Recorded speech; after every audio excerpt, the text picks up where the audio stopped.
سورہ بقرہ کی آیت نمبر 124۔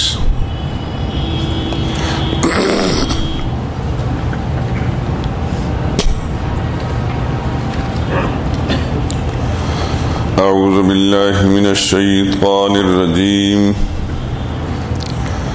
بسم اللہ الرحمن الرحیم۔ وَإِذِ ابْتَلَىٰ إِبْرَاهِيمَ رَبُّهُ بِكَلِمَاتٍ فَأَتَمَّهُنَّ قَالَ إِنِّي جَاعِلُكَ لِلنَّاسِ إِمَامًا قَالَ وَمِن ذُرِّيَّتِي قَالَ لَا يَنَالُ عَهْدِي الظَّالِمِينَ۔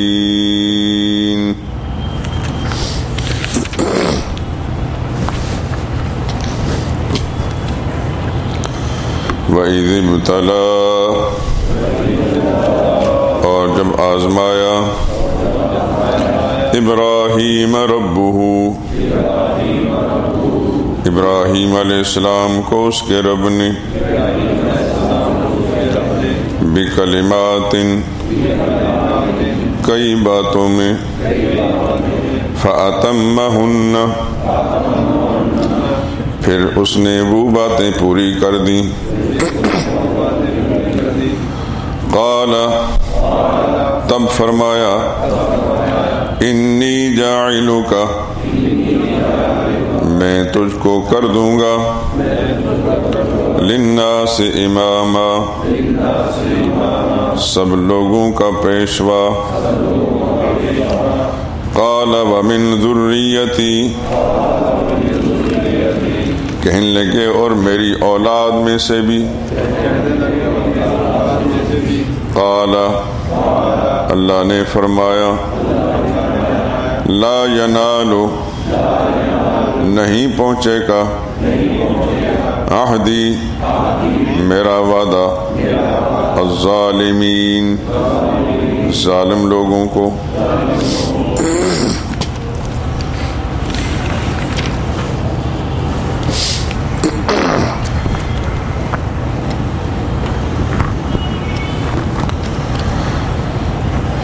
سورہ مبارکہ کے آغاز میں جب اس کے مضامین کا خلاصہ عرض کیا تھا تو اس موقع پر یہ بات عرض کی گئی کہ سورہ مبارکہ کے مرکزی مضامین 4 ہیں: توحید، رسالت، جہاد اور انفاق فی سبیل اللہ۔ باقی تمام مضامین ان کے ذیل میں ہیں۔ مرکزی مضمون یہی ہیں۔ اس کے علاوہ کچھ امور مصلحہ ہیں، جیسے نماز، روزہ، حج، زکوٰۃ جو ہے وہ انفاق میں آ جاتی ہے۔ کچھ امور انتظامیہ ہیں، جیسے نکاح، طلاق، عدت، قصاص، وصیت، وراثت، لین دین، بیع و شراء کے مسائل۔ اس طرح پوری صورت کے مضامین اکٹھے ہو جاتے ہیں۔ یہ جتنی باتیں میں نے عرض کی ہیں، پوری صورت جو 250 پاروں پر مشتمل ہے، 40 رکوعوں پر، اس میں یہی کچھ ہے۔ مرکزی مضمون 4 ہیں: توحید، رسالت، جہاد فی سبیل اللہ اور انفاق، یعنی خرچ کرنا فی سبیل اللہ، اللہ کی راہ میں۔ توحید تو واضح ہے، اس کا مطلب آپ سمجھتے ہیں۔ رسالت، نبی کریم صلی اللہ علیہ وسلم کی تصدیق اور آپ کی صداقت کا بیان، آپ پر ایمان لانے کا ذکر۔ اس ضمن میں بہت سارے دیگر انبیاء اکرام علیہ السلام کے قصے اور واقعات، ان کی تصدیق و تائید کے لیے۔ اس طرح اللہ کی راہ میں جہاد کرنا، جو نبی کریم صلی اللہ علیہ وسلم کی زندگی کا ایک غالب حصہ رہا ہے، اور جہاد کا مقصد اعلاء کلمت اللہ، اللہ کی بات کو، اللہ کے کلمے کو سر بلند رکھنا ہوتا ہے۔ جہاد کا معنی فساد نہیں ہوتا۔ یاد رکھیں جس زمانے میں اور آپ زندگی گزار رہے ہیں یہ ایک ایسا فتنوں کا زمانہ ہے کہ یہود و نصارہ کفار و مشرکین تو کہتے ہی ہیں، جو شخص کلمہ پڑھتا ہے اور اپنے آپ کو مسلمان کہتا ہے، رسول اللہ کا امتی کہتا ہے، وہ بھی نہایت بے شرمی کے ساتھ، ڈھٹائی کے ساتھ رسول اللہ صلی اللہ علیہ وسلم کی 10 سالہ مدنی زندگی کے اہم کردار، یعنی اللہ کی راہ میں اللہ کے دین کی سربلندی کے لیے جہاد کرنے کو بھی دہشت گردی کے ساتھ تعبیر کرتا ہے۔ جو کچھ بکواس یہود و نصارہ کرتے ہیں، کفار و مشرکین اور منافقین کرتے ہیں، مسلمان نام نہاد مسلمان بھی وہی بات کرتے ہیں۔ انشاءاللہ زندگی نے ساتھ دیا تو آپ دیکھتے رہیں گے آگے جو مضمون بڑھے گا تو جہاد و قتال کے مضامین آپ دیکھیں گے۔ سورہ بقرہ کے اندر بھی ہے، سورہ آل عمران میں بھی ہے، کچھ حصہ کہیں سورہ نساء میں بھی ہے، آگے چل کر سورہ انفال میں تقریباً وہی مضامین ہیں، اور سورہ توبہ کے اندر بھی یہ مضامین ہیں، جزوی طور پر دیگر صورتوں کے اندر بھی ہیں، سورہ حج کے اندر بھی جہاد کا مضمون ہے۔ اس طرح بہت ساری آگے چل کر 26ویں پارے میں سورہ محمد صلی اللہ علیہ وسلم، جو ہمارے ہندوستان پاکستان میں جتنے قرآن کریم کے نسخے چھپتے ہیں ان کے عنوان میں لکھا ہوتا ہے سورہ محمد صلی اللہ علیہ وسلم۔ بیرونی دنیا میں جو قرآن کریم چھپتے ہیں، طبع ہوتے ہیں، اس میں یہ عنوان یوں لکھا ہوتا ہے سورۃ القتال۔ وہ پوری سورت کے مضمون کو جب دیکھیں گے تو اس کے اندر جہاد اور قتال فی سبیل اللہ کا مضمون ہے۔ گویا قتال اور محمد مصطفیٰ صلی اللہ علیہ وسلم لازم ملزوم ہیں۔ آپ قرآن کریم کی تلاوت کرتے ہوں گے، اللہ تعالیٰ توفیق بخشے مجھے بھی اور آپ کو بھی، اور اس طرح توفیق دے کہ قرآن کریم کی تلاوت کے ساتھ ساتھ ہم اس بات کو سمجھیں بھی، اور پھر اللہ توفیق دے ہمیں عمل کرنے کی بھی۔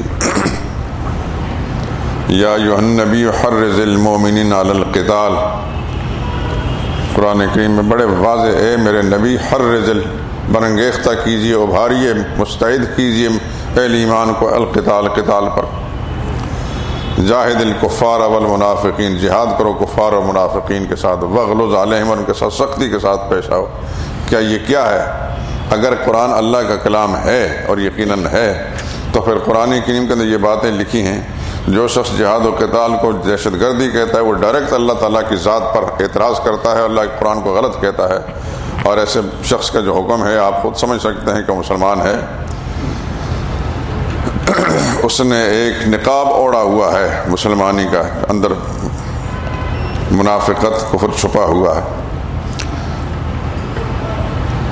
کسی کی پیشانی پر نہ یہ لکھا ہوتا ہے کہ یہ کافر ہے، نہ یہ لکھا ہوتا ہے کہ مسلمان ہے۔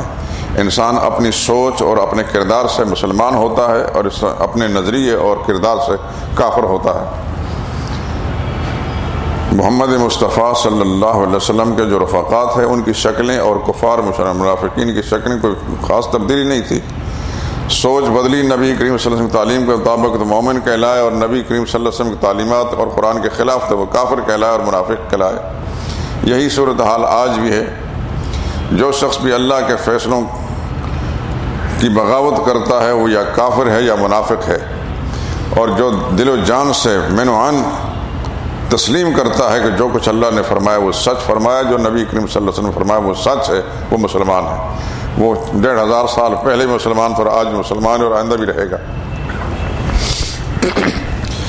تو اس سورہ مبارکہ کے جو 4 مرکزی مضامین تھے اس میں پہلا مضمون توحید کا وہ آیت نمبر 123 پر مکمل ہوا، اور اب تمہید باندھی جا رہی ہے مضمون رسالت کے لیے۔ آپ آگے دیکھیں گے انشاءاللہ اس کی تصدیق ہوتی چلی جائے گی، لیکن تمہید یوں باندھی گئی کہ سیدنا ابراہیم علیہ السلام کے تذکرے سے تمہید باندھی گئی اس دوسرے مضمون کو۔ کیوں باندھی گئی ابراہیم علیہ السلام کے تذکرے سے؟ ابراہیم علیہ السلام کی شخصیت وہ شخصیت ہے جو مسلمہ رہی ہے، مکہ کے مشرک بھی انہیں اپنا مقتدا سمجھتے تھے، تمام یہودی بھی ان کو اپنا مقتدا سمجھتے تھے، اور آج تک سمجھتے ہیں۔ اور تمام عیسائی نصارہ بھی انہیں اپنا مقتدا سمجھتے ہیں۔ ایک مسلمہ شخصیت کا تذکرہ کیا گیا ابراہیم علیہ السلام کا کہ ان کو تو تم بھی مانتے ہو، ان کے پیروکار بھی اپنے آپ کہلاتے ہو۔ مشرکین مکہ شرک بھی کرتے تھے اور بہت سارے دین ابراہیمی کے مطابق اعمال بجا لاتے تھے۔ مثال کو بیت اللہ کا طواف جو کرتے تھے یہ سنت ابراہیمی یا دین شریعت ابراہیمی کے مطابق کرتے تھے۔ قربانی کرتے تھے تو وہ اسی نظریے سے کرتے تھے۔ اسی طریقے سے داڑیاں رکھتے تھے، حالانکہ مشرک تھے، ابراہیم علیہ السلام کے نظریے کے مطابق رکھتے تھے۔ اور اس طرح بچوں کے ختنے کیا کرتے تھے، یہ بھی ابراہیم علیہ السلام کی سنت کے مطابق۔ حالانکہ مسلمان کے نزدیک تو ختنہ کرنا ایک سنت عمل ہے، لیکن مشرکین مکہ چونکہ ابراہیم علیہ السلام کے قائل تھے، ان کی عظمت کے پیشوائیت کو تسلیم کرتے تھے، اس واسطے ان کے طریقے مطابق عمل کرتے تھے۔ اسی طریقے سے یہودی بھی، کہ تمام یہودی جو ہیں حضرت یعقوب علیہ السلام کے بیٹے یہودا اس کی اولاد ہیں، اور یعقوب علیہ السلام یہ پوتے ہیں حضرت ابراہیم علیہ السلام کے۔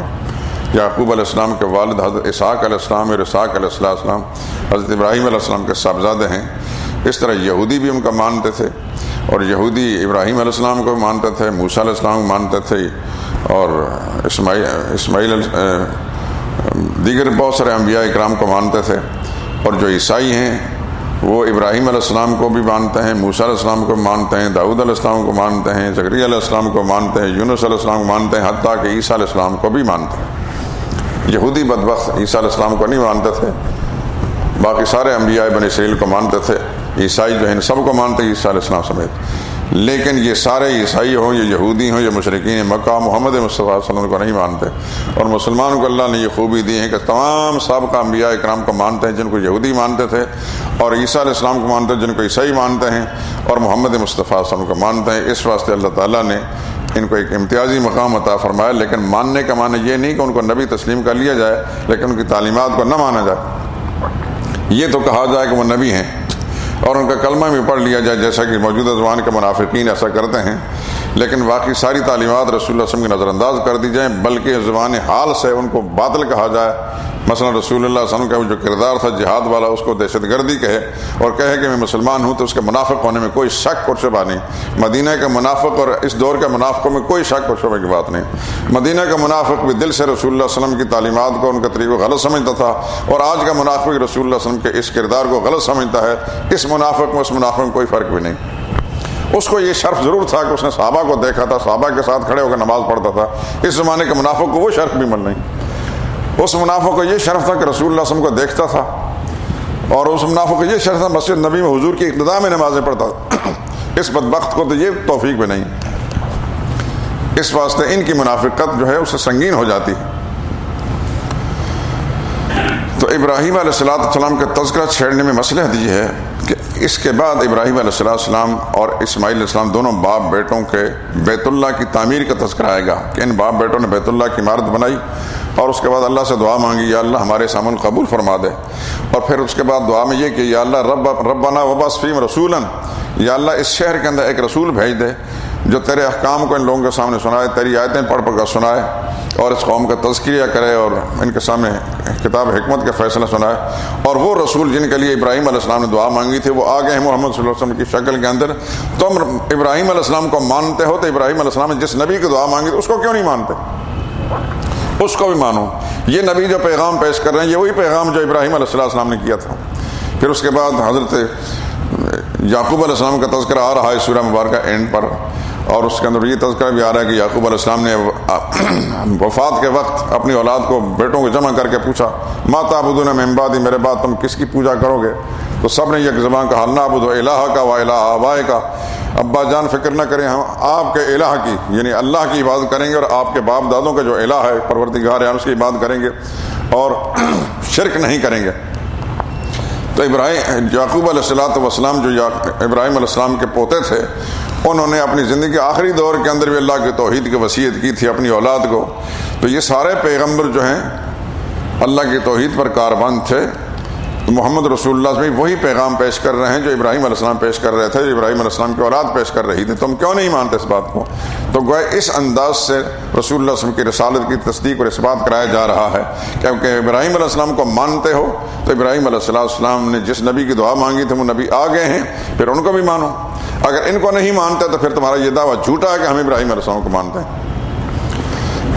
تو مضمون رسالت کی تمہید یوں باندھی گئی، وَإِذِ ابْتَلَىٰ إِبْرَاهِيمَ رَبُّهُ، یاد کرو کہ جب آزمایا، ابتلا کہتے ہیں آزمائش کو، یہ اصل میں عربی زبان کا لفظ ہے جس کو ہم آزمائش کہتے ہیں اپنی زبان کے اندر۔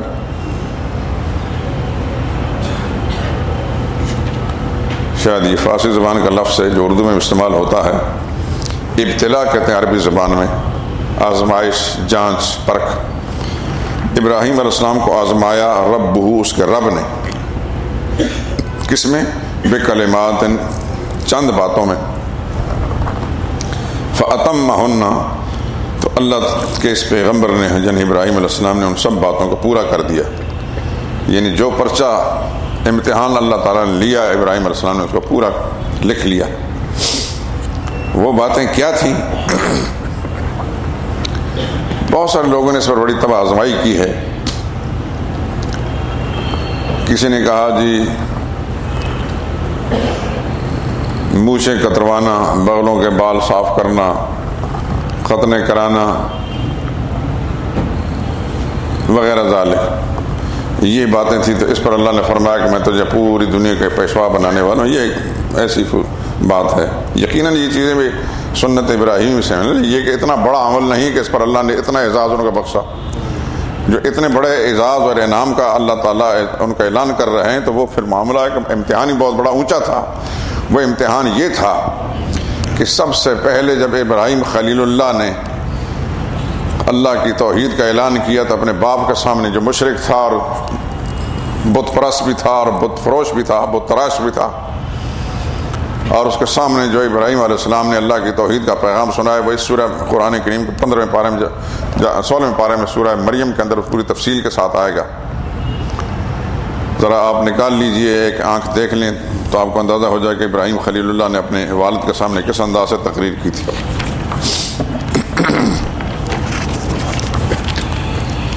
صفحہ 399،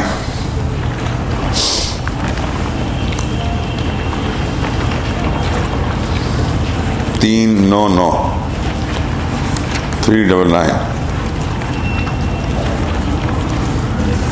آیت نمبر 41 سے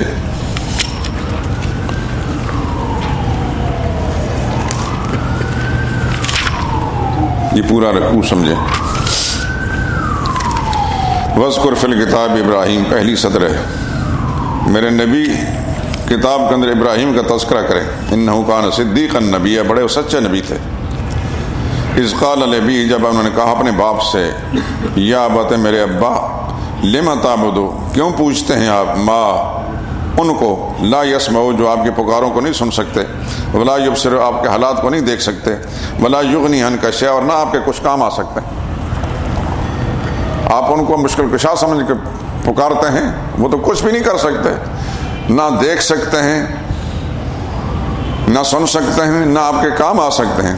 یا ابت، میرے ابا، انی قد جاءنی من العلم، میرے پاس ایک علم آیا ہے، یعنی اللہ کی وحی آئی ہے، ما لم یاتک، جو آپ کو نہیں پہنچی، فاتبعنی، آپ میری راستہ اتباع کیجئے، میرے راستے پر چلیے، میری بات مانیے، اہدکا، میں دکھلاؤں گا آپ کو، صراطا سویا، سیدھا راہ، سیدھا راستے پر چلاؤں گا آپ کو، میری بات مانیے۔ یا ابت، ابا، لا تعبد الشیطان، یہ جو کچھ آپ کر رہے ہیں درحقیقت یہ شیطان کی پوجا ہے، شیطان کی پوجا مت کریں۔ یہ جو شرک کر رہے ہیں، ہر وہ آدمی جو شرک کرتا ہے، یہ شرک کا کوئی عمل لاتا ہے، اصل میں یہ شیطان کی پرستش ہے۔ اللہ کے نبی فإن الشیطان کان للرحمن عصیا، یقین شیطان رحمان کا بڑا نافرمان ہے۔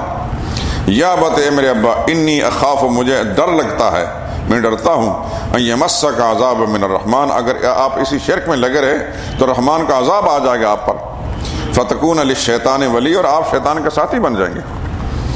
یہ تقریر کی ابراہیم علیہ السلام نے اپنے باپ کے سامنے، تو باپ نے جواب دیا، اراغب انت عن آلہتی، اے ابراہیم، میرے ٹھاکروں سے، میرے ان حضرتوں سے آپ مجھے دور کرنا چاہتے ہیں یا آپ ان سے برگشتہ ہیں؟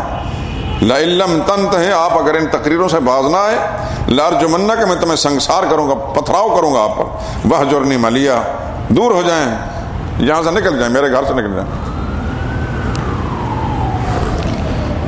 لیکن اللہ کے پیغمبر نے جاتے جاتے بھی کیا خوبصورت انداز، قال السلام علیک، ابا جان جا تو رہا ہوں لیکن آپ پر میں سلامتی کی دعا مانگ رہا ہوں، سلام علیک، آپ پر سلامتی ہو، سأستغفر لک ربی، میں کوشش کروں گا آپ کے گناہوں کی، اللہ سے بخشش مانگتا رہوں گا، مراد یہ کہ آپ کی ہدایت کی دعائیں کروں گا، انہ کان بی حفیہ، میرا رب مجھ پر بڑا مہربان ہے، وآتزلکم، میں آپ کو چھوڑ کر جا رہا ہوں، شرک کے ساتھ سمجھوتا نہیں کر رہا، آپ کو چھوڑ دوں گا، سارے خاندان کو چھوڑ دوں، علاقہ چھوڑ دوں گا، لیکن شرک پر قائم نہیں رہوں گا، وما تدعون من دون اللہ، اور جن کو آپ پوچھتے ہیں ان کو بھی چھوڑ رہا ہوں، میں آپ کے دین مذہب سے بیزار ہوں، وَأَدْعُو رَبِّي، میں صرف اپنے رب کو پکاروں گا، عَسَىٰ، مجھے امید ہے، اللہ اکون، کہ نہ رہوں گا میں بدعائے ربی شقی، اپنے رب کو پکار کر کبھی میں اللہ کے محروم نہیں رہوں گا اللہ کی رحمت سے، رب کو پکاروں گا، آپ کے معبودوں کو نہیں پکاروں گا جن کو تم پکارتے ہو۔ فلما اعتزلهم، پھر جب ابراہیم علیہ السلام نے ان کو چھوڑ دیا، ان سے الگ ہو گئے، اور جن کو وہ پوچھتے تھے اللہ کے سوا ان کو بھی چھوڑ دیا، یعنی ان کے دین مذہب سے الگ ہو گئے، وَهَبْنَا لَهُ، اللہ فرماتے پھر ہم نے انعام دیا ان کو، کیا؟ وَهَبْنَا لَهُ، ہم نے بخشا ان کو اسحاق علیہ السلام کی شکل میں بیٹا دیا، وہ یعقوب، اور یعقوب علیہ السلام کی شکل میں پوتا دیا، وَكُلًّا جَعَلْنَا نَبِيًّا، اور پھر سب کو ہم نے نبی بنایا، یہ اللہ کا انعام ہے، توحید پر کاربند رہنے اور شرک کی تردید کرنے پر رب العالمین پر انعام دیا ان کو، وَوَهَبْنَا لَهُم مِّن رَحْمَتِنَا، اور ہم نے پھر اپنی مہربانی سے دیا، وَجَعَلْنَا لَهُم لِسَانَ صِدْقٍ عَلِيًّا، پھر ایسا سچا بول دیا کہ قیامت آ جائے گی ابراہیم علیہ السلام کا ذکر خیر ہوتا رہے گا۔ یہ ایک نمونہ کہ ابراہیم علیہ السلام نے سب سے پہلے اپنے والد کے سامنے اللہ کی توحید کا پیغام سنایا، پھر اس کے بعد نمرود کے ساتھ گفتگو ہوئی، وہ اسی سورہ مبارکہ میں آخر میں تیسرے پارے کے شروع میں آ رہا، مکالمہ ہوا اور نمرود کو لاجواب کر دیا، نمرود بادشاہ وقت اپنے آپ کو رب کہتا تھا، خدا کہتا تھا، اس کو بھی ذلیل و خوار کر دیا، لاجواب کر دیا۔ اس کے بعد پھر قوم کی حالت دیکھی، ساری کی ساری شرک میں مبتلا ہے اور بت پرست ہیں۔ ابراہیم علیہ السلام نے ایک عرصے تک ان کو سمجھایا، ہر طرح سمجھایا، لیکن وہ باز نہیں آئے، نہیں مانا انہوں نے، باپ نے نہیں مانا، نمرود نے نہیں مانا، قوم نے نہیں مانا، تنہا خدا کا پیغمبر کھڑا ہے ہر جگہ۔ آخر ابراہیم علیہ السلام نے یہ پروگرام بنا لیا کہ کوئی دھماکہ کرنا چاہیے، جب تک دھماکہ نہیں ہوگا یہ ہوش میں نہیں آئیں گے۔ چنانچہ ابراہیم علیہ السلام نے فرمایا، تاللہ، خدا کی قسم، لأکیدن اصنامکم، میں تمہارے ان بتوں کی گت بناؤں گا، بعد ان تولوا مدبرین، جب تم یہاں سے لوٹ کر جاؤ گے۔ چنانچہ ابراہیم علیہ السلام نے پھر بت خانے میں داخل ہو کر ان بتوں کو توڑا۔ قاری صاحب کہاں ہے یہ؟ 23ویں پارے میں، یہ سورہ صافات کیا کہتے ہیں؟ نہیں ہے، سورہ انبیاء ہوں گی جی، 17ویں پارے میں سورہ انبیاء میں ہوگی۔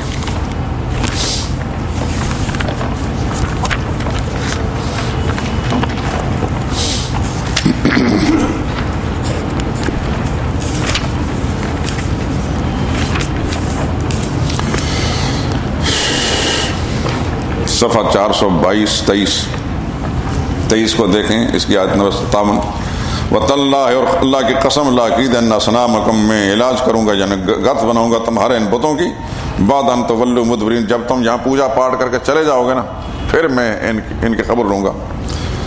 فَجَعَلَهُمْ جُذَاذًا، پھر ابراہیم علیہ السلام نے کر ڈالا ان کو ٹکڑے ٹکڑے، ہتھوڑا لیا اور ان کو پاش پاش کر کے رکھ دیا، الا کبیر اللہم، مگر ان میں سے جو بڑا بت تھا، اعلیٰ حضرت بڑا گرو گھنٹال، اس کو نہیں توڑا۔ یہ پیغمبر کی فراست تھی، حکمت تھی، دانشمندی تھی، اور اس کو کیوں نہیں توڑا کہ جب واپس آئیں گے تو اپنے ان تمام خود ساختہ معبودوں کو ٹوٹا پھوٹا ہوا دیکھیں گے، ذلیل و خوار حالت میں دیکھیں گے، اور جو بڑا گرو گھنٹال اس کے گلے میں کلہاڑا اور تھوڑا لٹکا کر نکل گئے۔ واپس جب آئے دیکھا یہ کیا ماجرا ہے، ابراہیم علیہ السلام کی مقصد کیا تھا؟ لعلہم الیہ یرجعون، شاید کہ میری طرف رجوع کریں گے. اب پہلے تو بات مانتا نہیں تھے، اب میری طرف آئیں گے، پھر میں ان سے پوچھوں گا. چنانچہ وہ آئے. قالو کہنے لگے من فعل ھذا بآلہتنا، کس نے یہ گستاخی کیا ہمارے الہوں کے ساتھ. دیکھیں مشرک کی جب مت ماری جاتی ہے اپنے ہاتھوں سے بنا کر کہتا ہے یہ میرا حجت رہا، یہ میرا الہ ہے، یہ میرا مشکل کشا، اور پھر اس کو ٹوٹا ہوا دیکھ کر بھی، برباد دیکھ کر بھی کہنے لگے اب بھی الہ ہیں ہمارے. کس نے ہمارے الہوں کے ساتھ یہ گستاخی کی؟ انہ لمن الظالمین، وہ تو بڑا ظالم ہے. قالو، کسی نے کہا، کوئی ایک کہنے والا، سمعنا فتن، ہم نے سنا ایک نوجوان کو ہمارے اس علاقے میں آیا ہے، یذکرہم، جو اکثر ان بتوں کا تذکرہ کرتا رہتا ہے. ابن کثیر نے یذکرہم کا معنی لکھا یسبہم، ان کو برا بھلا کہتا رہتا. یقال لہ ابراہیم، اس کو لوگ ابراہیم کہتے ہیں، یعنی اس کا نام ابراہیم ہے. قالو، سب کہنے لگے فاتو بہی، پکڑو اس کو، لاؤ اس کو، علی سب لوگوں کے سامنے، لعلہم یشہدون، سب دیکھیں کہ یہ اتنی بڑی جرت کیوں کی ہے، اتنی بڑی گستاخی کیوں کی ہے انہوں نے. قالو، چنانچہ ابراہیم علیہ السلام اسی دن کا انتظار کر رہے تھے کہ یہ بدبخت میری بات کو مانتے تھے، پھر میری طرف رجوع کریں گے، پھر سمجھاؤں گا. ابراہیم علیہ السلام کو لایا گیا، ابراہیم علیہ السلام آ گئے. نبی کی یہ جرت ہوتی ہے، خدا کی کروڑوں رحمتیں نازل ہوں، صلاۃ والسلام ہوں.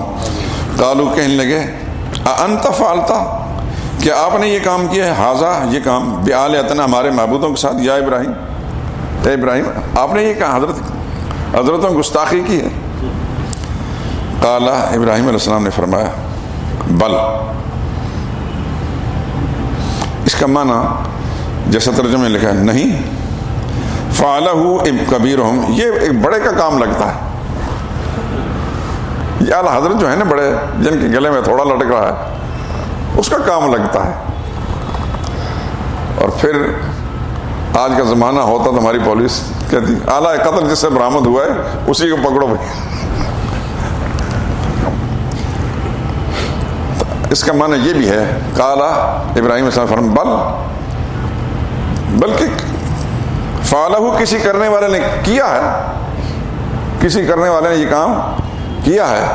کبیرہم ھذا، ان کے اعلیٰ حضرت تو یہ سامنے زندہ موجود ہیں، ان سے پوچھ لو، یہ عینی گواہ ہیں. فاسألوہم، اور ان سے بھی پوچھ لو، ان مظلوموں سے بھی پوچھو، ان کانوا ینطقون، اگر اپنی مظلومیت کی داستان بیان کر سکتے ہیں. دیکھیے مشرک کی مت جب ماری جاتی ہے تو پھر کیا ہوتا ہے، فرجعوا الی انفسہم، سوچ میں پڑ گئے کہ ہم کیا جواب دیں. لیکن پھر وہی جواب دیا جو ایک مشرک کی خصلت ہوتی ہے. فقالوا، کہنے لگے انکم انتم الظالمین، ایک دوسرے کو کوسنے لگے. اپنے مشرک ایک دوسرے، جواب دو، تو جواب دے بھائی، کہتے تو جواب دے، مشرک جواب بنتا نہیں. ثم نکسوا، پھر اوندے ہو گئے، سر جھکا لیے، علی رؤوسہم، سر جھکا لیے. تو پھر کہیں لقد علمت، بڑے کھسیانے سے ہو کر، اے ابراہیم آپ تو جانتے ہیں، ما ہؤلاء ینطقون، ہمارے یہ حضرت بول نہیں سکتے. آپ کہتے ہیں کہ ان سے پوچھو، تو ہم ان سے کیا پوچھیں، جب بول ہی نہیں سکتے. جب انہوں نے اپنے منہ سے کہا کہ ہم یہ نہیں بول سکتے، اب ابراہیم کھلے صلی اللہ علیہ وسلم علیہ الصلوۃ والسلام. قال افتعبدون من دون اللہ، پھر تم پوچھتے ہو اللہ کو چھوڑ کر ان کو، ما لا ينفعكم شيئا، جو تمہارا کچھ بھی بھلا نہیں کر سکتے، ولا يضركم، نہ برا کر سکتے. اف لکم، تف ہے تم پر، ولما تعبدون من دون اللہ، جن کو تم اللہ کے سوا پوچھتے ہو. افلا تعقلون، کیا تم میں سے کوئی عقل مند انسان نہیں ہے. اب جواب پھر بھی نہ بن پڑا تو سب نے مل کر کہا حرقوہ، اس کو جلاؤ، وانصروا آلہتکم، اور مدد کرو اپنے معبودوں کی. معبود تو بنایا جاتا ہے اپنی مدد کے لیے، مشرک کہتا ہے معبودوں کی مدد کرو. ہاں، ہمارا معبود ہمارا محتاج ہے، اور مسلمان کا معبود وہ مختار ہوتا ہے. یہ کہتا ہے کہ نہیں، یہ مجبور ہیں، ہم اس کے مددگار ہیں. مسلمان کہتا ہے اللہ مددگار ہے، یہ کہتا ہے ہم اس کے مددگار ہیں. وانصروا آلہتکم، مدد کرو اپنے معبودوں کی، ان کنتم فاعلین، کچھ کر سکتے ہو. چنانچہ ابراہیم علیہ السلام کے لیے وہ آگ کا آلہ تیار کیا گیا، اور ابراہیم علیہ السلام کو اس میں پھینکا گیا. قرآن کریم میں یہاں تفصیلی بات نہیں کی، بس مقصد کی بات کی. قلنا یا نار کونی بردن، جب ابراہیم علیہ السلام کو پھینکا گیا آگ کے اندر تو ہم نے پھر آگ کو حکم دیا، کیونکہ فیصلے ہمارے ہوتے ہیں. اللہ، آگ میں جلانے کی تاثیر بھی ہم نے رکھی ہے اور ہٹانے کی تاثیر بھی ہم رکھتے ہیں۔ قلنا، ہم نے کہا اے آگ کونی بردن، ٹھنڈی ہو جا۔ مفسرین نے ایک بات لکھی ہے، جب کہا ٹھنڈی ہو جا آگ کو تو پوری دنیا کے اندر جتنی آگ ہے وہ ٹھنڈی ہو گئی، لیکن ساتھ اللہ نے فرمایا بردن و سلامن علی ابراہیم، اتنی ٹھنڈی میں نہ ہو جا کہ زمہریر بن جائے، وہ بھی ایک عذاب ہے کہ پیغمبر کو برف کی شکل میں سردی لگنے لگ جائے۔ سلامتی والے بن جا ابراہیم علیہ السلام پر۔ پھر کیا ہوا؟ وَأَرَادُوا بِهِ كَيْدًا، مشرکوں نے چاہا ابراہیم علیہ السلام کا برا، وہ چاہنے لگے ابراہیم علیہ السلام کو ہلاک کرنا چاہا۔ فَجَعَلْنَاهُمُ الْأَخْسَرِينَ، تو ہم نے ان کو خائب و خاسر، ناکام و نامراد کر دیا۔ ابراہیم علیہ السلام اس آزمائش پر پورے اترے۔ جب باپ نے گھر سے نکالا تو خدا کی توحید کے لیے گھر چھوڑ دیا، پھر وطن چھوڑ دیا، پھر اس کے بعد ساری قوم نے مل کر آگ میں ڈالنا چاہا تو آگ میں کود گئے اللہ کی توحید کی خاطر۔ پھر ایک اور آزمائش آئی کہ حکم آیا کہ اپنے بیوی بچوں کو لے کر یہاں سے نکل جائیں، وطن چھوڑ دیا، ملک شام میں پہنچے، ابھی آرام نہیں کیا تھا کہ پھر حکم آ گیا اپنے بیوی بچوں کو لے کر وہ دور صحرا کے اندر لک و دخ ویرانے میں لے جا کر چھوڑو۔ اس امتحان میں بھی اللہ کا پیغمبر پورا اترتا ہے، اور پھر جبرائیل امین ساتھ ساتھ رہنمائی کرتے کرتے کرتے اس جگہ لے جا کر پہنچایا جہاں آج بیت اللہ ہے، خانہ کعبہ ہے، اس کے پڑوس کے اندر جہاں صفا مروہ پہاڑی ہے، اس مقام پر پہنچا کر وہاں پہنچتے ہی ابراہیم علیہ السلام کے جو فرشتے نے بتا دیا کہ اس جگہ چھوڑ کر جاؤ، وہیں سے سیدھے پلٹے، کوئی بات اپنی بیوی سے نہیں کی۔ جہاں آج مکہ بیت اللہ آباد ہے، یہاں کوئی انسانی آبادی کا نام نشان، کوئی درخت نہیں، کوئی کھانے کا چیز نہیں، کوئی پینے کی چیز نہیں، کوئی انسان نہیں، کچھ بھی نہیں سوائے پہاڑوں کے۔ تو اس جگہ اس خاتون کو اپنی زوجہ محترمہ حضرت ہاجر، جن کو ہاجرہ کہا جاتا ہے، ان کو اور چھوٹے شیرخوار بچے حضرت اسماعیل علیہ السلام کو چھوڑ کر وہاں سے جب پلٹے، واپس چل رہے ہیں، مڑ کر نہیں دیکھ رہے، تھوڑی دور جب گئے تو آواز دی حضرت ہاجرہ نے کہ میرے آقا کہاں جا رہے ہیں؟ ابراہیم علیہ السلام کدھر جا رہے ہیں؟ کوئی جواب نہیں دیا، جا رہے ہیں۔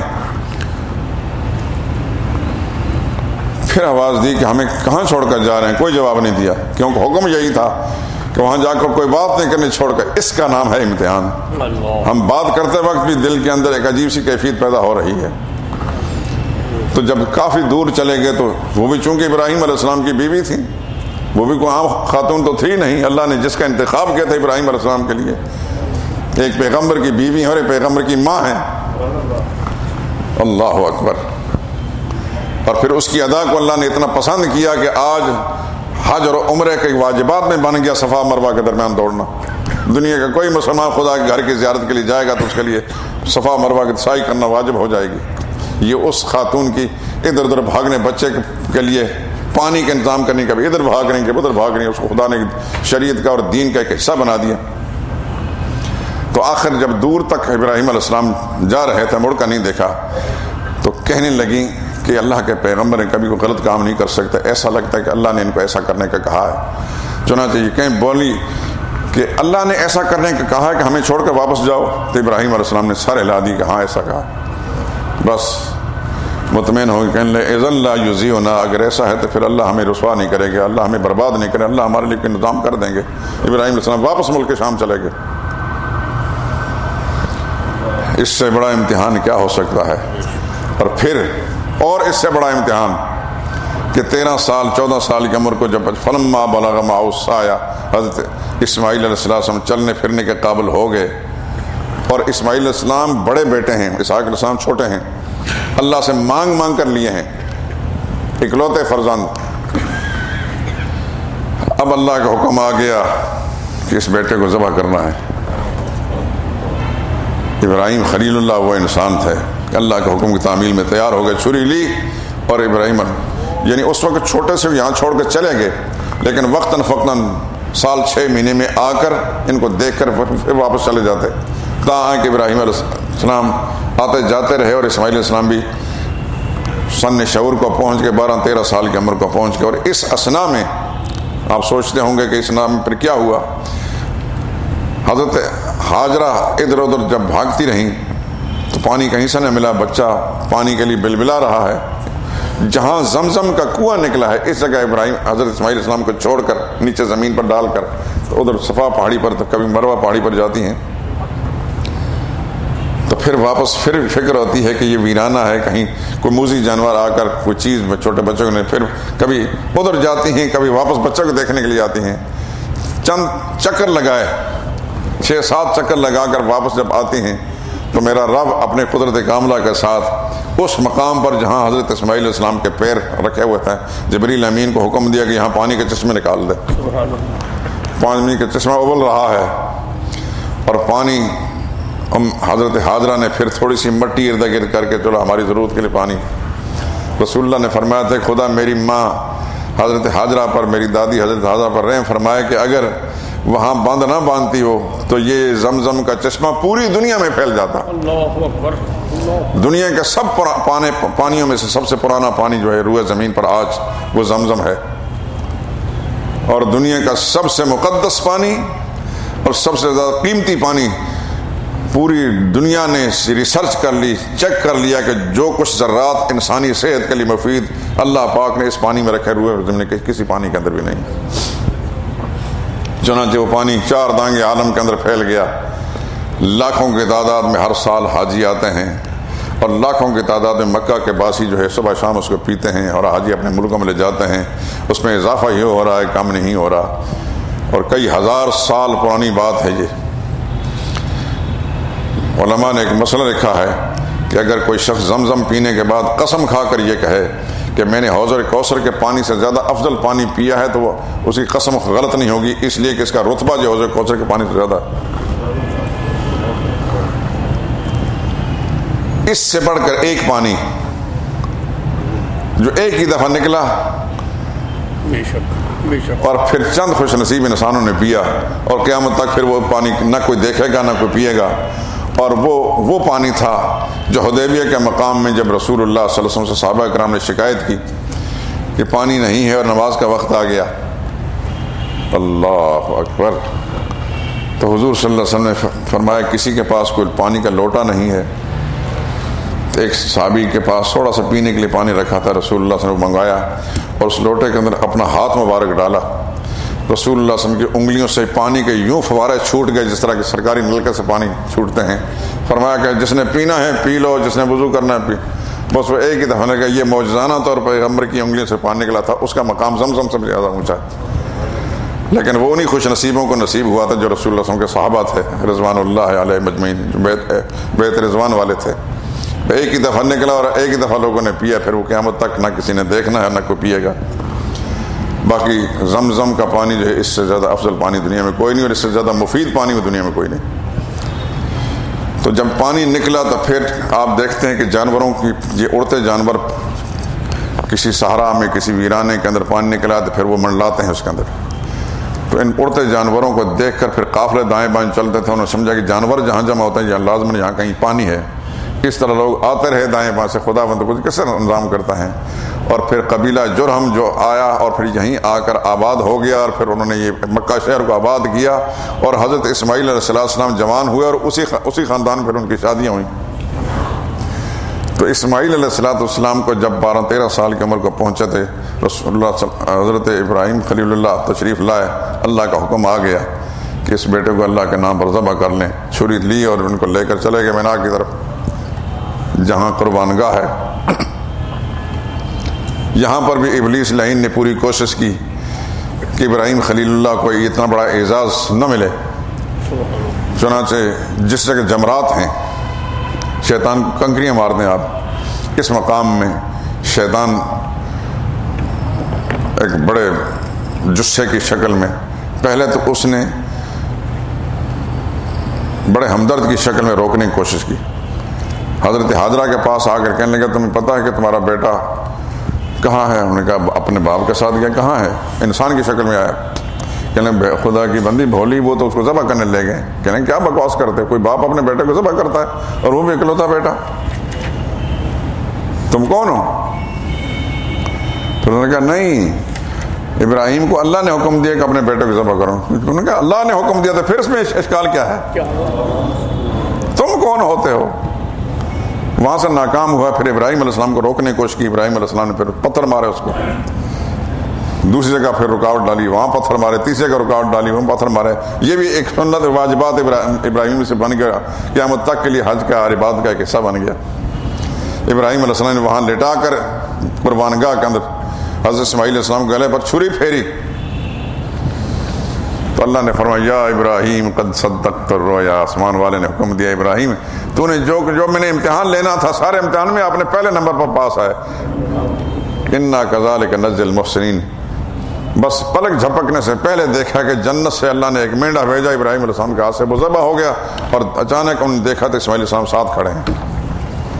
اللہ نے قدرت کاملہ سے ان کو چھڑا کر ساتھ کھڑا کر دیا، جنت سے ایک جانور بھیج کر ابراہیم علیہ السلام سے ذبح کرا کر ابراہیم علیہ السلام سے اللہ نے بیٹے کی قربانی قبول کر لی۔ چنانچہ اس وقت سے لے کر آج تک اور قیامت تک اسماعیل علیہ السلام کا نام ذبیح اللہ بن گیا کہ اللہ کے نام پر ذبح کیا گیا۔ یہ تھے وہ امتحانات جن پر اللہ پاک نے پھر فرمایا انی جاعلک للناس اماما۔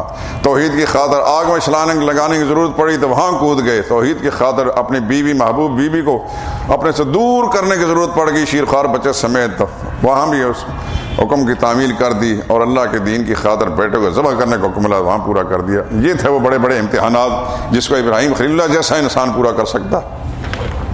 تو ان باتوں میں اللہ نے آزمایا تو اللہ نے فرمایا اے ابراہیم پھر سن لیں، انی جاعلک للناس اماما، میں آپ کو کرنے والا ہوں للناس پوری انسانیت کا امامہ، پیشوا۔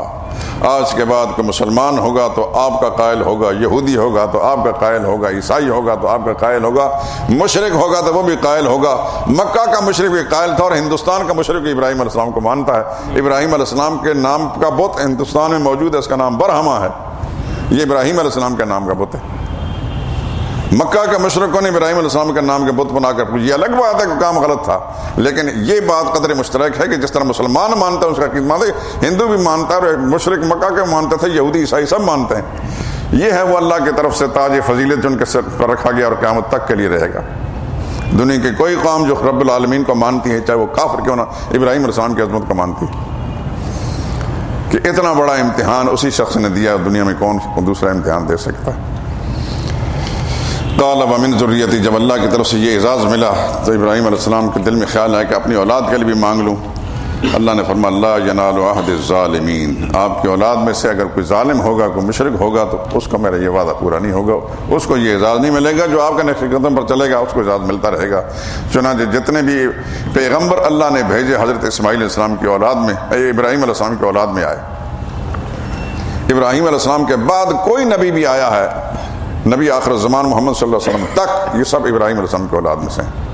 ابراہیم علیہ السلام سے پہلے جو لوگ گزر گئے، جو انبیاء گزر گئے، لیکن ابراہیم علیہ السلام کے بعد پھر کوئی نبی ایسا، خدا کا سچا نبی ایسا نہیں تھا جو ابراہیم علیہ السلام کی اولاد میں سے نہ ہو۔ یہ اتنا بڑا اعزاز ہے کہ اس سے بڑھ کے اعزاز کی کوئی شکل نہیں بن سکتی۔ قرآن کریم میں آگے آئے گا وَجَعَلْنَا فِي ذُرِّيَّتِهِ النُّبُوَّةَ وَالْكِتَابَ، ہم نے ابراہیم کی ذریت میں اور ان کی اولاد کے اندر نبوت بھی رکھ دی اور کتاب بھی رکھ دی۔ جو پیغمبر بھی آیا ابراہیم علیہ السلام کی اولاد میں سے آیا، اسماعیلی پیغمبر ہوں محمد مصطفیٰ صلی اللہ علیہ وسلم بنو اسماعیل میں سے، یا بنو اسحاق میں سے ہوں، بنی اسرائیل جو کہتے ہیں، عیسیٰ علیہ السلام ان کے آخری فرد ہیں، اور بنو اسماعیل سے محمد رسول اللہ صلی اللہ علیہ وسلم ہیں۔ دو بیٹے تھے حضرت ابراہیم علیہ السلام کے، حضرت اسحاق اور حضرت اسماعیل۔ اسحاق علیہ السلام کی اولاد میں بے شمار پیغمبر آیا، آخری پیغمبر تھا عیسیٰ علیہ السلام، اور اسماعیل علیہ السلام کی اولاد میں صرف ایک پیغمبر آیا، وہ سب سے زیادہ افضل آیا، محمد مصطفیٰ صلی اللہ علیہ وسلم۔ تو یہ تھا وہ اعزاز جو ابراہیم علیہ السلام کو ملا، اور پھر تاج فضیلت ان کے سر پر رکھا، اور اس امامت سے مراد ہے وہ پیشوائیت جو پوری دنیا میں ان کو تسلیم کیا جائے گا۔ اور آج مسلمان ہے تو ان کی پیشوائیت کا قائل ہے، عیسائی ہے، یہودی ہے، ہندو ہے، سکھ ہے، دنیا کی کوئی قوم ایسی نہیں ہے روئے تختہ پر جو ابراہیم علیہ السلام کی عظمت کو نہ مانتی ہو۔ اس سے بڑھ کے اعزاز کیا ہو سکتا ہے؟ سبحانک اللہم و بحمدک لا الہ الا انت۔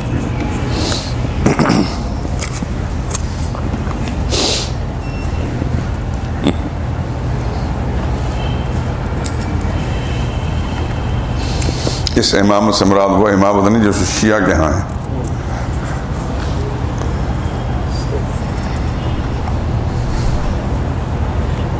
یہ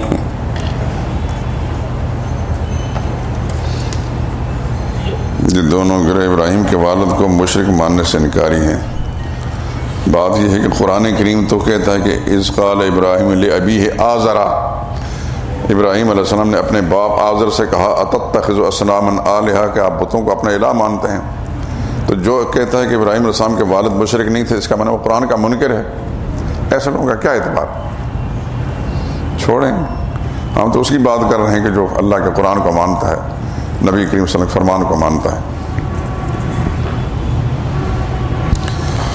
الحمدللہ رب العالمین، اللہم صلی علی محمد وعلی آل محمد وبارک وسلم۔